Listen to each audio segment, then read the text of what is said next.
আসন্ন জাতীয় সংসদ নির্বাচনে চট্টগ্রাম ৯ আসনে বিএনপির মনোনীত ধানের শীষের প্রার্থী আবু সুফিয়ানকে বিপুল ভোটে বিজয়ী করার লক্ষ্যে মাঠে কাজ করছেন ছাত্রদলের সাবেক সাহিত্য বিষয়ক সম্পাদক ও চট্টগ্রাম মহানগর যুবদলের অন্যতম সংগঠক এন বোরহানুদ্দিন।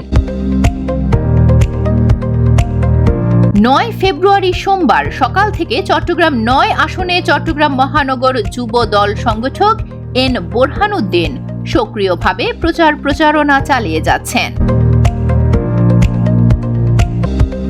তিনি ঘরে ঘরে গিয়ে ভোটারদের সঙ্গে মতবিনিময়, লিফলেট বিলি এবং পথসভা সহ নানামুখী কর্মসূচি বাস্তবায়ন করছেন।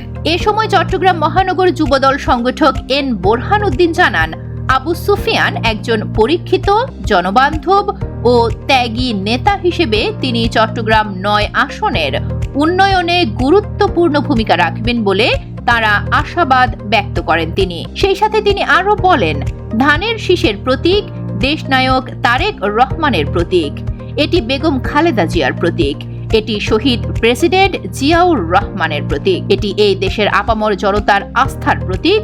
সুতরাং নির্বাচনের শেষ মুহূর্ত পর্যন্ত ঐক্যবদ্ধভাবে মাঠে থেকে সকলকে এই ধানের শীষের বিজয় নিশ্চিত করতে হবে। এ সময় যুবদল নেতা রবিউল হোসেন, সাগর, ইমরান, ইউসুফ, আসিফ, ইকবাল, ছাত্রদল নেতা রেজাউল, মিশকাত, সাবিত, অপূর্ব, তামিম, আরিয়ান, ইফতি, রহমান, রুবেল, সিফাত, ইমন, টিপু সহ আরও অনেকে উপস্থিত ছিলেন।